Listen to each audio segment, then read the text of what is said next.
Can you hear us now, Councilmember Peterson? Yeah, I can. There was an update. I think it was happening in the background or something, but yeah, sounds good. Thank you so much. Can you hear us now, Councilmember Peterson? Yes, I can hear you.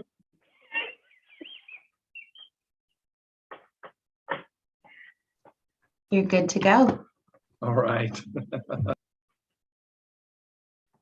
All right. Good evening, everyone. It is 7 p.m. on Tuesday, January 11th, and I now call to order the 2089th regular meeting of the City of College Place City Council. However, before we take roll call, we have some oath of offices to observe, and first is going to be the re-election of Councilmember Michael Cleveland.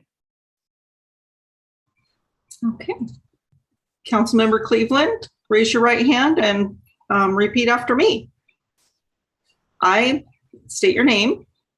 I, Michael Cleveland, Do solemnly swear do solemnly swear that I am a citizen that I'm a citizen of the United States of the United States and of the state of Washington, and of the state of Washington, that I will support the Constitution that I will support the Constitution of the United States of the United States and the Constitution and laws and the Constitution and laws of the state of Washington of the state of Washington and all local and all local ordinances, sorry, ordinance- and that I will faithfully and that I will faithfully and impartially and impartially discharge the duties discharge the duties of the office of City Councilor of the office of City Councilor for the City of College Place for the City of College Place, according to the law and the best of my ability. according to the law and best of my ability. Okay, congratulations. Thank you. Okay, All right. Next is our newly elected council member, TJ Espinosa. okay. Raise your right hand and repeat after me. I state your name, I, Tito Jacob Espinoza, do solemnly swear do solemnly swear that I am a citizen of the United States that I'm a citizen of the United States and of the state of Washington, and of the state of Washington, that I will support the Constitution that I will support the Constitution of the United States of the United States and the Constitution and laws and the Constitution and laws of the state of Washington of the state of Washington and all local ordinances, and all local ordinances. and that I will faithfully and impartially And I will faithfully and impartially discharge the duties discharge the duties of the office of City Councilor of the office of City Councilor for the City of College Place for the City of College Place, according to the law and the best of my ability. according to the law and the best of my ability. Congratulations. Welcome aboard. Congratulations and felicidades. Happy to have you part of our team. All right, so let's just move on. Will the clerk please take roll call? Yes, ma'am. Councilmember Cleveland, Present. Councilmember Peterson, Present. Councilmember Espinosa, Present. Councilmember Selby, Present. Councilmember Sherman, Present. Councilmember Boyle. Present. Council position 1 is currently vacant. Mayor Hernandez is also with us. We have City Administrator Mike Rizzatello, City Attorney Ree Colwell, Finance Director Brian Carlton.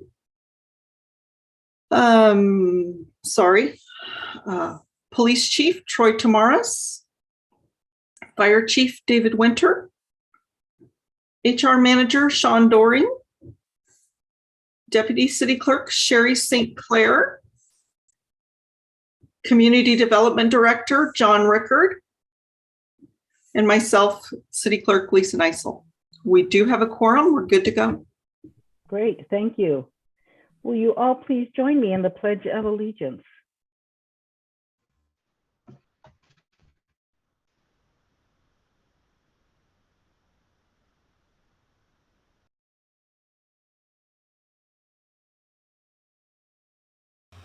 I pledge allegiance to the flag of the United States of America and to the republic for which it stands, one nation, under God, indivisible, with liberty and justice for all.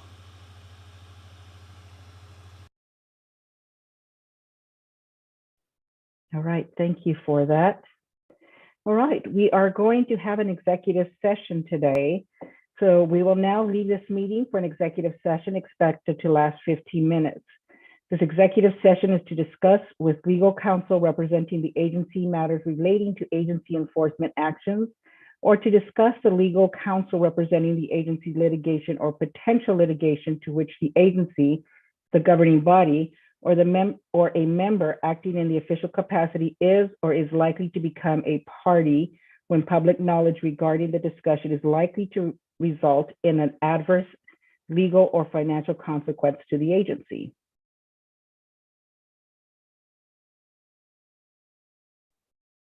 So we will switch over. Just give Lisa a second to get that meeting going, and we will see you all, the executives, in executive session.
Right, are we all back?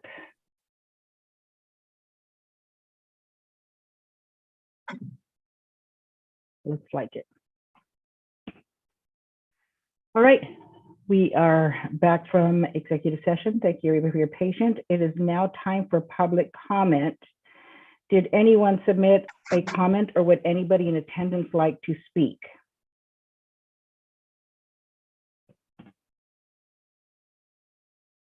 We do have one hand raised. Jerry Bobbitt is in attendance and would like to speak. All right. Mr. Bobbitt, you're on.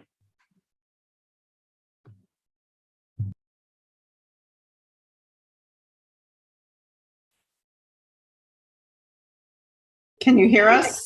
Mr. Bobbitt? You need to unmute. It's not obvious on these screens. Ah. Can you hear me now? Yes, sir. Yes. Okay, I would like to address each of the council members, our mayor, our city administrator, all of our office staff, all of our, what was it, Public Works Department, our police department, our fire department. And I would like to send a hearty thank you to each and every one of you for what you do.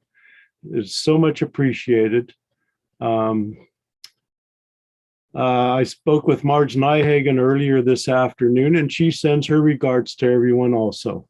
So thank you very much for what you do and the time and effort all of you put into taking care of our fine city.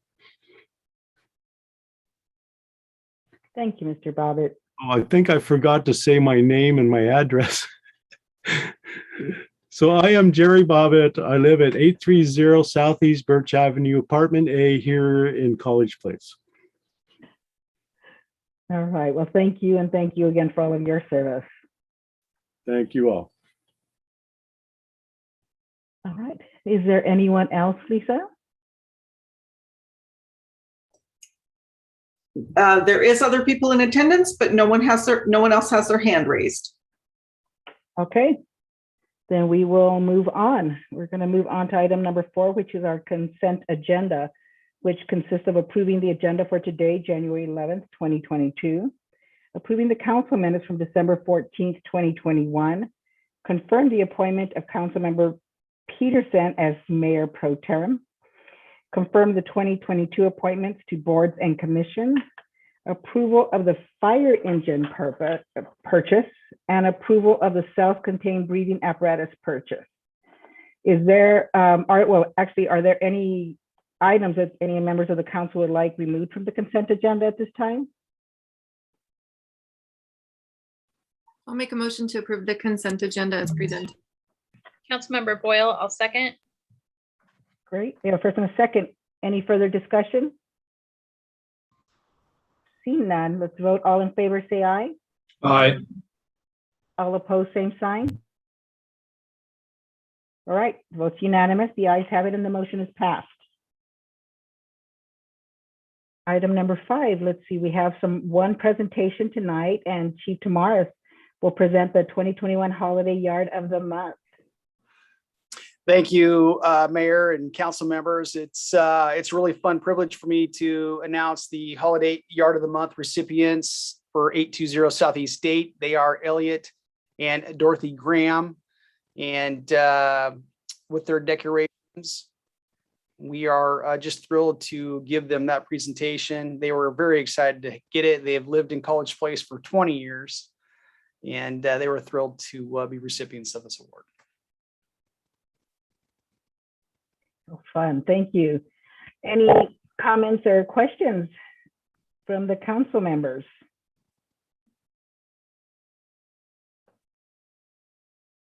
All right, thank you very much, Chief Tamaris. It's always fun to see houses participate and bring some joy to the community.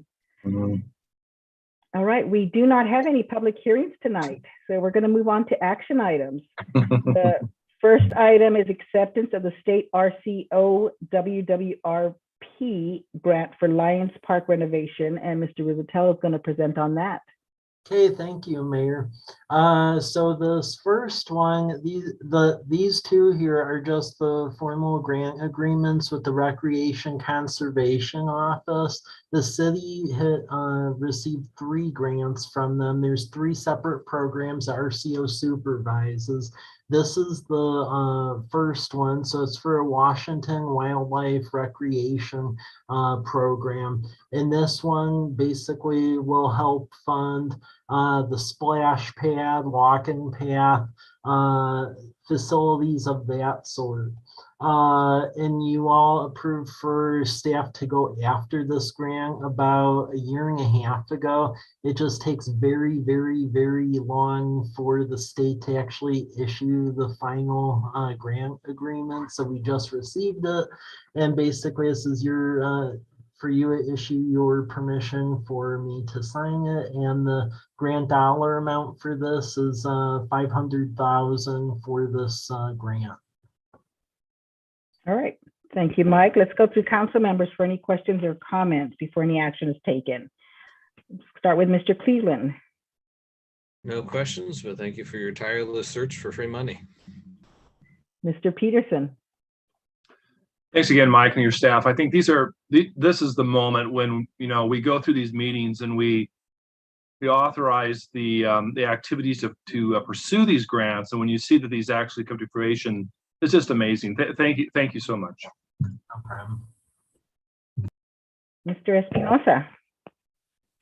I just want to make a comment, and I want to congratulate Mike for working diligently with Parks and Recs to get this grant. I was part of the Parks and Recs committee prior to joining this committee.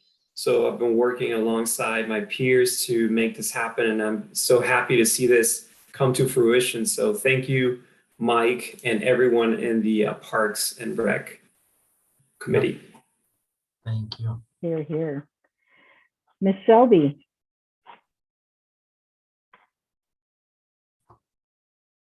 You're on mute. I don't have any questions, and I just would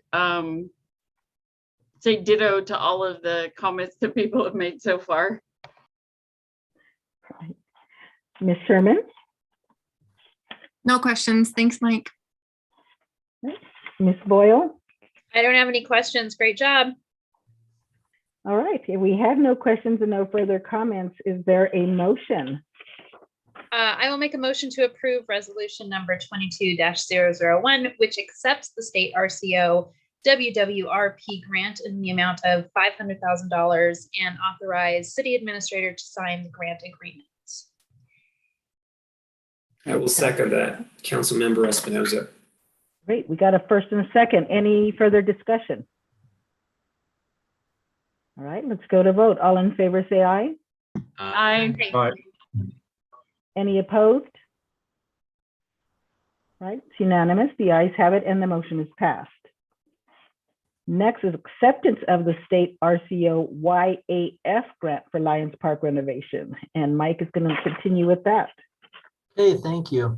So this grant is the second of the 3. This is the youth athletic facility grant. What this will go to pay for is the new restrooms to replace the decrepit ones that are currently out there, and then also to replace that softball field that's out there. As many of you have probably noticed going out there, it is quite overgrown and it gets limited use in its current configuration. The general concept that was brought before the Park Harbor and Rec Board and this body and approved back long time ago was to actually convert it to where it's a multi-use field with a backstop. So that way softball, baseball could still be played, but then also soccer and other activities. So we'll be going in to put new turf down, stuff like that, and actually make it a nice field. So this will be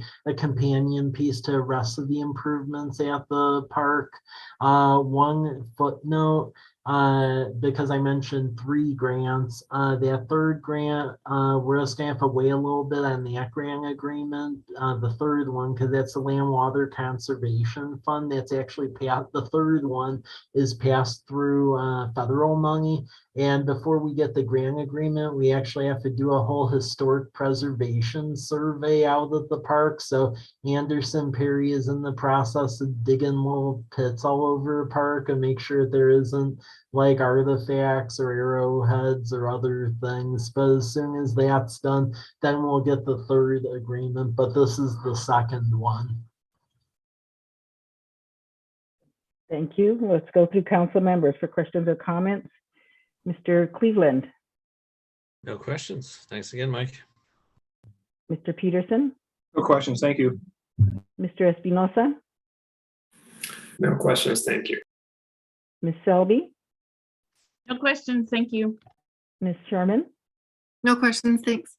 Ms. Boyle. No questions. Thank you. Excellent. All right, so if there's no questions and no further comments, can we have a motion on this resolution?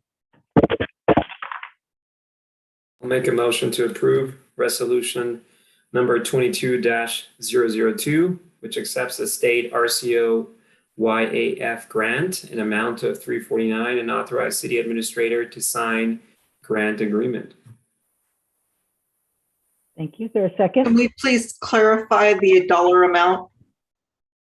$349,000 with $550. Thank you. Councilmember Selby, I'll second. Any further discussion? All right, all in favor, say aye. Aye. Aye. All opposed? Right, the vote's unanimous, the ayes have it, and the motion is passed. Moving on along, we have some administrative reports, starting with the draft fiscal year 2022 salary ordinance and contract amendments, and Ms. Joey will report on that. All righty, good evening, everybody. It's that time of year again where we update the salary ordinance with budgeted increases for employee increases. So unrepresented, I can just go through the increases, and then there's several contract amendments. First off, we have the unrepresented employees that are covered under the contract. And if you're looking at our salary ordinance, Lisa, do you want to pop on that up? Or Sherry? The first 3 on there are unrepresented employees who are under a contract, and all 3 of those contracts, the increases, cost of living increases, are calculated by the CPIW, which ended up being 5.9. So that is the increase that's reflected in that section. All other unrepresented employees are at a 3% increase. Police sergeants and lieutenants are 5%. They're also under a contract. Public union employees are still in negotiations, so we don't have any numbers there yet. So we just leave it as is. There's no changes. We will have to come back to you after that contract has been settled, so that we can make that update. Police union employees have a bargaining agreement for a 5% increase this year, and the firefighter union is at 3%. We did a salary study for the deputy finance director, HR assistant position, and have bumped that salary scale up 3%, and then the cost of living increase on top of that. In addition, on the salary ordinance, we've added the mechanic 1 and 2 title, but we'll only be filling one of those positions. We just wanted to give ourselves some flexibility when hiring. And then there's the contract amendments, which cover the increases for the unrepresented contract employees. The amendments are attached for that, just outlining the 5.9% increase for the 3 unrepresented. And then there are 2 contract amendments for the new sergeant contracts, more speaking to the incentive pay and holiday pay. When we promoted the 2 new sergeants, we used the same contract that we'd used previously, and it's become apparent that well, at this time they have holidays off paid, which with their scheduling can be difficult. So we changed it to where their holiday pay matches the bargaining unit.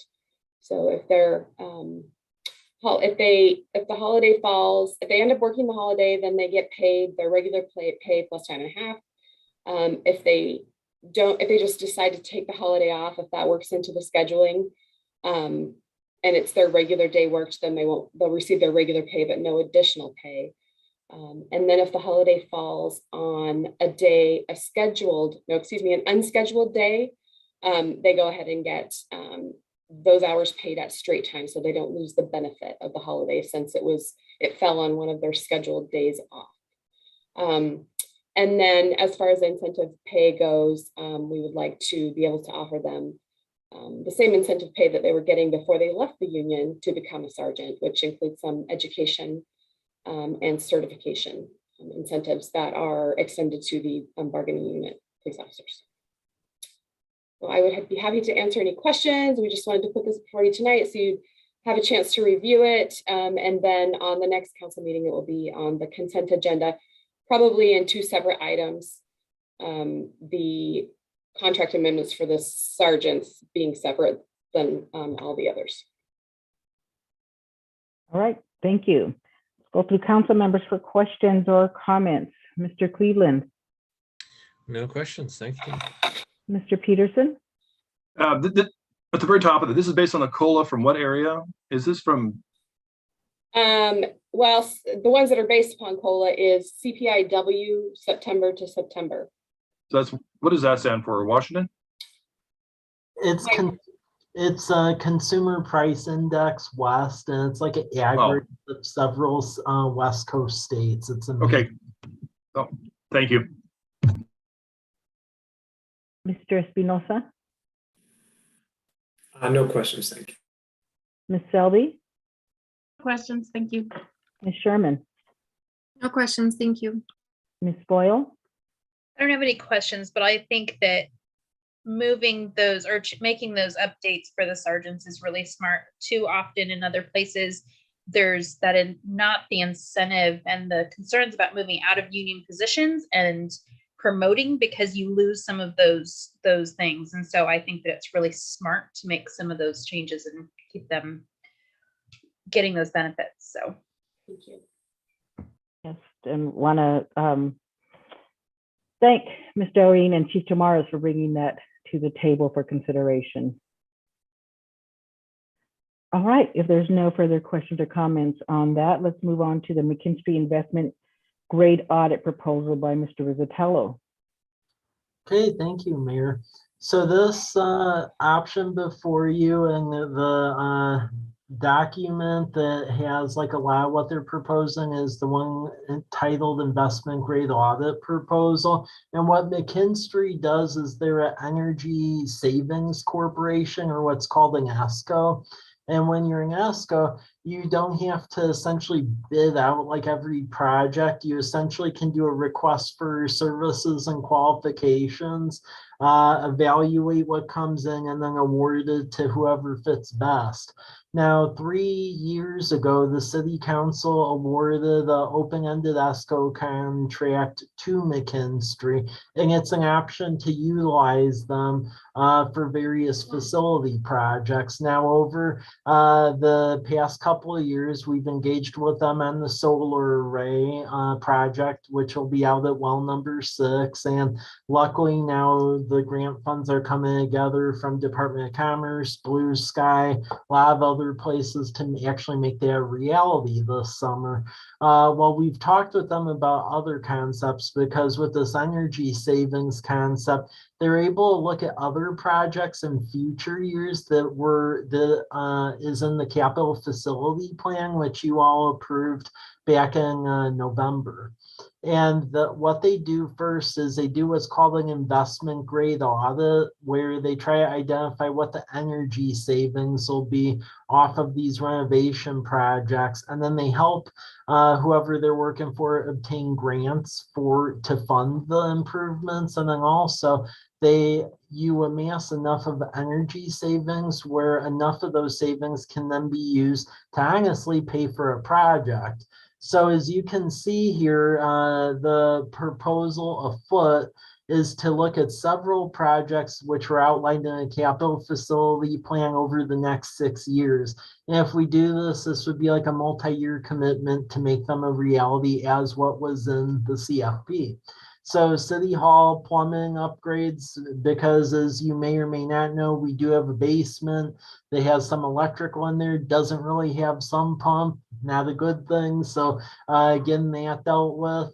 Also a generator, because we have an older generator that just can basically power an outlet or two. And typically when you have a bigger municipal facility, I'm not saying you run emergency power for the whole building, but it should be more than 2 outlets. So that would get us up to snuff on that.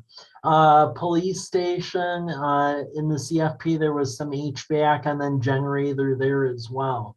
Fire station, that's a big one because that building was constructed about 20 years ago, which means from a mechanical perspective, we're getting near the end of the useful life on the mechanical components, some of them.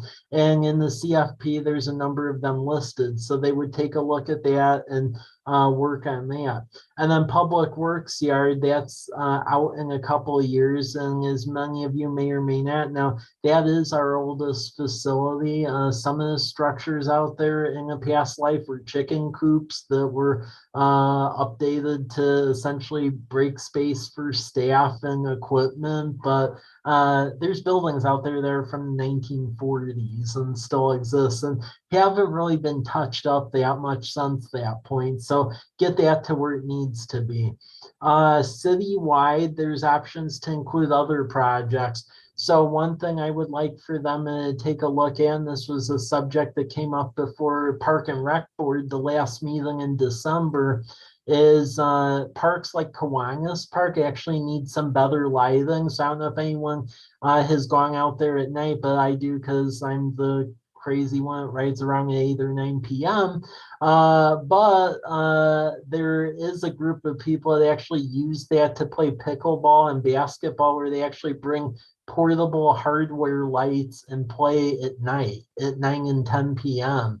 And because those lights haven't really taken into account like reflective glare and things like that, there are pictures from the December park board meeting, but I mean, that light is right up in those houses at Whitman PUD because it's not designed, you know, for that kind of use. I mean, it's basically glorified plumbing lights they're using so they could play basketball and pickleball. So I do believe we need to be looking at that.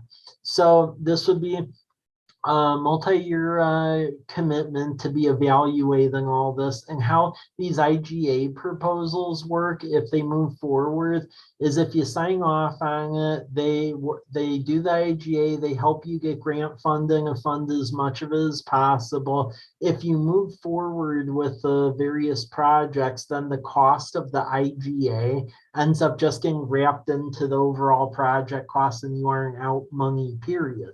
However, like if you decided to do none of it after you signed the contract to be doing all this IGA stuff, then the amount we would owe for doing the proposal but doing none of the projects would be about $71,000. The projects outlined in here are within the next like 6 years, so it is over a number of years. But this seems like a good method to get other people's money to do several projects. And then also with the energy savings, with a lot of that, because of the lower energy consumption costs, we essentially have the opportunity to recapture that and essentially use that for projects. And then the other thing when you do these IGAs, is that they guarantee the energy cost savings and what they're going to estimate the cost at. So that means like if there's cost overruns or if you aren't the energy drop isn't as much as they projected, they eat the cost, not us. So that's another good benefit of doing this as opposed to like the conventional bidding process. This general concept was brought up to the Utilities Board back in November. In general, they were supportive of it, but I did just get this proposal from them for council to evaluate. So if there's any questions or any things that you have, let me know, and I could get staff from McKinstry to respond, or on stuff where I have the data, I also can. But the general concept, if council is favorable of this option, is to move ahead with this at the next meeting so we could begin all this work. And keep in mind, these aren't just projects that we would be inventing because of this. This is stuff that's all been outlined in the capital facility plan, except it aggregates it. So there'd be a company helping us handle a lot of this facility work. All right, thank you, Mike. Council members, any questions or comments? Mr. Cleveland, No questions at this time. Mr. Peterson, Mike, what's the energy payback period? Is it, I'm seeing a lot of date spans here when I was watching. Is it, what's the I guess the recoupment period? The general recoupment period is over 25 years. Okay, okay. Mr. Espinosa, No questions. Thank you. Ms. Selby, As I recall, we did, we did one earlier and that seemed to work fairly well. But my question is, we have talked about all the changes we need to make to the city council chambers to make it so that we can meet in person, but still have people join in remotely as needed. Would they look at that package as well? Because I would think that's going to take quite a bit of lights and etc. Well, we have a contract with Meyer Architects and they're doing that. And the main reason we went that route is because the heavy technology component that goes outside of the whole energy savings. So in that case, we are using Meyer Architects for that specific one. Good, thank you. Yep. Ms. Sherman, No questions. Thanks, Mike. Ms. Boyle. No questions. All right, thank you, Mike. Let's move on. Next, we have contracting for welfare checks by Ms. Colwell. Thank you, Mayor. So I'm presenting this to council today. We had I say we because Chief Tamaris and I were approached by a doctor that lives in Walla Walla that I've worked with throughout most of my years prosecuting. And how this came about is he read some of the articles that were put out earlier this year about police reform laws and the impacts that we're expecting and are actually happening with our law enforcement response to welfare checks. And what we mean by welfare checks is if a person has a family member or a friend that lives in College Place and they normally hear from that person and they haven't heard from that person for a while and they're not in the area, they'll often call non-emergency law enforcement to make a welfare check, just to go knock on the door, see what's going on. Historically, that has been done by law enforcement.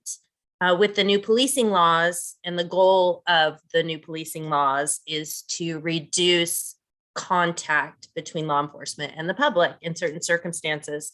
And that's one of them. And our law enforcement is not doing welfare checks. And basically the reason for that is in order to respond, there needs to be an emergency. And it's not clear that these are emergency situations. And so Todd Wagner, Dr. Todd Wagner approached me and we approached Chief Tamaris. He wants to serve the city of College Place by being available to go and make those welfare checks. He has a private practice in Walla Walla. For personal experience, he's a stellar counselor. He has 2 PhDs. He has training on, let's see, dialectical behavioral therapy, which I had to Google, but it has to, it's a way to address individuals with depression, suicidal, that type of thing. He is a substance abuse treatment provider. It kind of goes on and on with him. He doesn't want to get paid to do it, but my recommendation will be ultimately a stipend. And so how it would work is we would get an officer would get a dispatch for a welfare check. That officer would make contact with Dr. Carmen Wagner, and then he would go out, do that welfare check. And depending on what happens, well, he'll report what happens back to the law enforcement officer that he's in communication with, but he will, pursuant to the contract and his agreement, if there's any medical needs, he'll call 911. If he suspects that a crime has been committed or is being committed, he'll call 911. So really what this proposal is for the council to consider is kind of a stopgap. And he's just really an altruistic, wants to serve the community. Yeah, and I'm not sure if Chief Tamaris is still on or not, if he can add. But if anyone has any questions, he would be covered by his own insurance. Of course, there is a risk to the city with everything we do, but I really think that this could solve some issues before they get bad.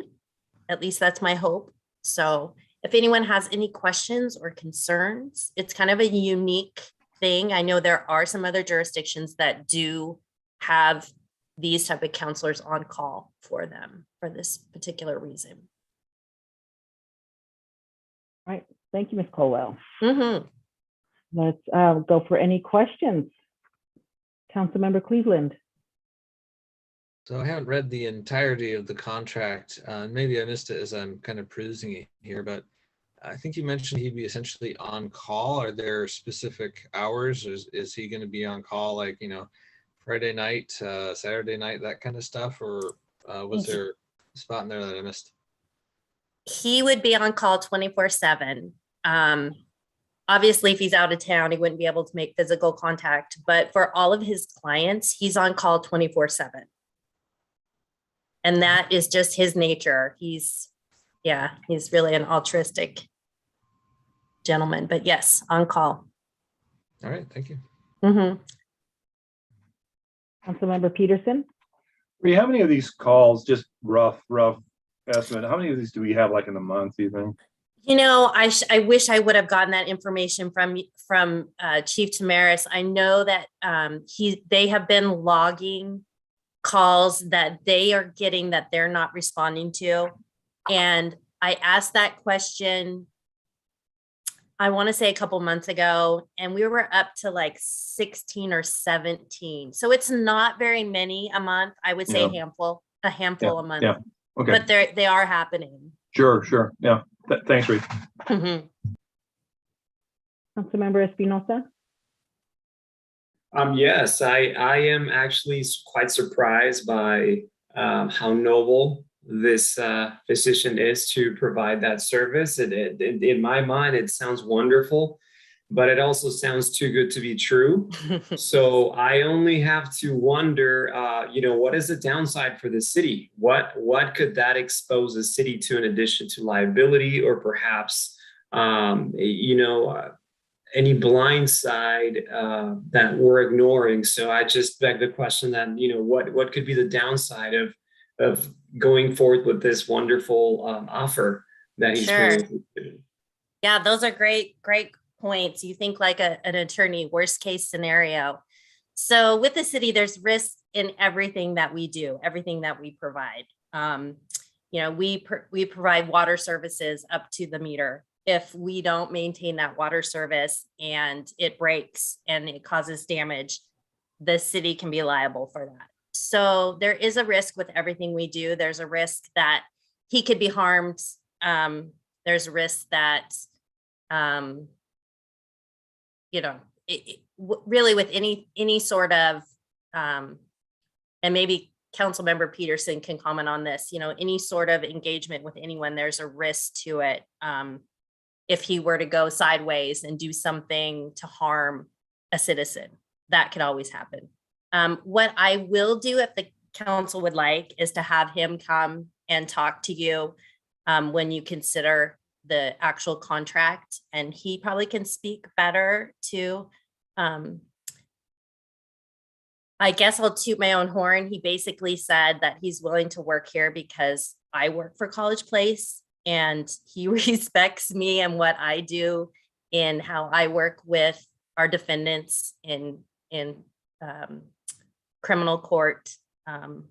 He's just an outstanding person, but there are risks. But that would be covered by our insurance for providing those services.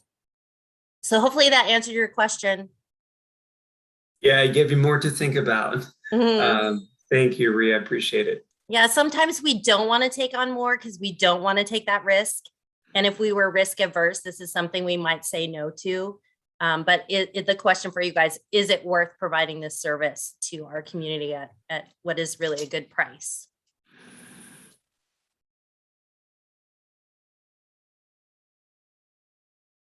Ms. Selby.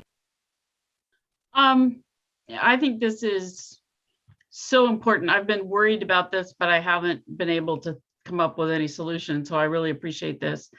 I do, and I'm not very clear on employment law, obviously, but I want to make sure that we don't end up with a situation where somebody else could look at this and go, oh, I can do that, and just start, telling people, oh, call me, So it seems to me that, having a contract is good, and at least a stipend or some sort of reimbursement might make it so that, he's official, if you will. Yes. Does that make sense? Yes, absolutely. Yes. He wanted just a pittance, like $20 a month. And I said, no, that will not work.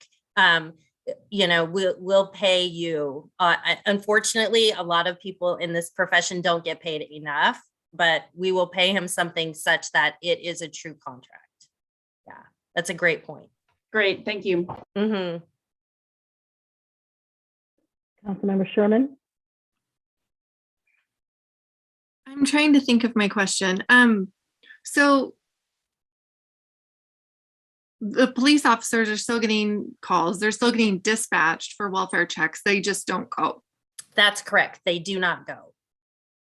So I know this isn't your job, but is there a phone conversation that's had to say, sorry, we can't respond, or they just leave people hanging? There is law enforcement gets the dispatch and then relays back to dispatch that they are not going to do the welfare check. And then that's relayed back. Yep. So up to the officer to just determine if it's an emergency. Correct. And would be able to respond versus not. Right. And dispatch is getting all the information. Why do you think they need a welfare check? Well, I drove by and the door was open and it's 20 degrees outside. Law enforcement would go that because there's something suspicious. Okay. And so what do the officers think of this? Have we talked with them about this need and having someone? I have not talked. I've only talked to Chief Tamaris about it, and he is positive. He thinks it's a great idea. There would be training involved with dispatch and law enforcement on how to handle these. With what we're doing now, when we say no, those all go through the sergeants. So if law enforcement gets dispatched for a welfare check and our policy is we don't go, that's staffed through the sergeants. So this could be something that we could do through them, at least until we're all up to speed. Okay. Thank you. Councilmember Boyle. So my question, and I'm gonna give you the benefit of him and assume that this would all be an amazing system with him. My question then is, let's say he's out of town or occupied or any of those things, and we've created this process and this service and this resource, which would be fabulous for our community. But now this day or these 3 days or what have you, he's not available, and we have something where that service would be needed. Would there be a backup? Would our law enforcement officers be trying to figure out, okay, he's not here, now what? What would that look like should he not be available? Because God forbid he, go to dinner Right. with his family or something. Right. So, yes. So when he is not available, it would not be available. We would not do the welfare check. He would probably, how I envision it is a call for a welfare check that he would go as soon as he could. So rather than nobody going ever, it might be a few hours or, yeah. Okay. And if there's days where he's not going to be available, he would be able to communicate that to dispatch or somebody so they know that resource is not coming. Yes. Yes. So I suppose that it would be couched in, we have this service available when our contractor is available. Because my biggest concern would be if you have somebody that has an issue and maybe they have an issue more than once. And once they get help and somebody came and helped, if they have another problem, they're expecting someone to help them. Those are just the things that I thought of as you were talking. Sure. We have a contract with one person who's on call 24/7. What happens when they're not? So that would just be my only hole that I see. And this might be helpful. So right now in our community, we have crisis response team, crisis responder, and they are required to respond to a crisis situation. And so if a welfare check, a welfare check is done and that person is suicidal, crisis is called, law enforcement is notified, they call crisis response. Okay. So it's, these are just going to be the few handful of cases where I haven't talked to my mother and I talk to her every day and she didn't call me today. Okay. And then if there's anything that goes above and beyond just that welfare check, law enforcement's looped in, and if crisis is needed, crisis is called. Okay, that makes me feel better. Yeah. And dispatchers are really good about getting as much information as they possibly can so that law enforcement officers know what they're getting into. And if it's anything that, is violence or self-harm, law enforcement is going to respond to that. Okay, great. Right. Do we have any other questions or comments from Ms. Colwell before moving on? Great. This is Councilmember Peterson. Where you mentioned a stopgap, and are we referring to a future hopeful cleanup by the legislators to define the police interaction with the public, or what are your thoughts on that, just briefly? Yeah, I'm hoping for cleanup. I think that our legislators will wait to see what the numbers show, what the numbers show in cases that law enforcement used to respond and they don't anymore. And our state attorney general didn't help at all. He came out with an opinion saying law enforcement can still do this, but what he was saying that law enforcement could still do was to initiate crisis response and detain someone for involuntary commitment, involuntary treatment. That law never changed, and law enforcement officers know this, but it's a huge bar. It rarely happens. And so the welfare checks are not what we're talking about. And it's interesting, if you go back in the history of policing, law enforcement used to not do welfare checks, and they started doing them. And it was kind of a big uproar that law enforcement shouldn't be doing this. And they didn't necessarily want to do it and took on all this liability. Well, then it turned in, we just don't have this resource in our community, and law enforcement filled that. And then now we took it away from them. I think that things won't change unless the numbers show, and they're already starting to show people that if law enforcement would have responded, they would have not committed suicide. Or someone who we think may have shot someone, but we don't have probable cause, they're walking the streets. I mean, it's a kind of a mess. And so I think it's just going to be, proof is going to be in the pudding, whether it needs to be fixed or not. It could very well be that they forced our hand and said, look, you need to provide for someone else besides law enforcement doing this, which is a huge financial investment that just can't be done overnight. So, yeah. Thanks, Ree. Yeah, because I think we can all agree law enforcement doesn't necessarily need to be the one responding to a crisis call, and they were. So we'll hopefully get there at some point.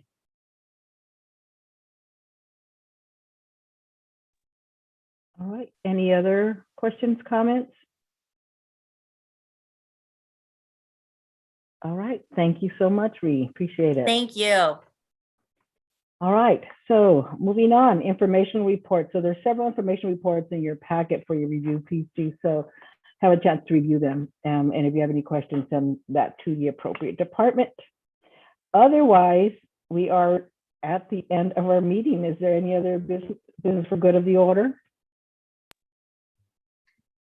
All right. If there's none, do we have a motion to adjourn? So moved, Councilmember Cleveland. Is there a second? Councilmember Boyle, a second. All right. If there's no objection, then the meeting is adjourned at 8:13 p.m. Have a great evening. All right. Thank you. Have a good evening.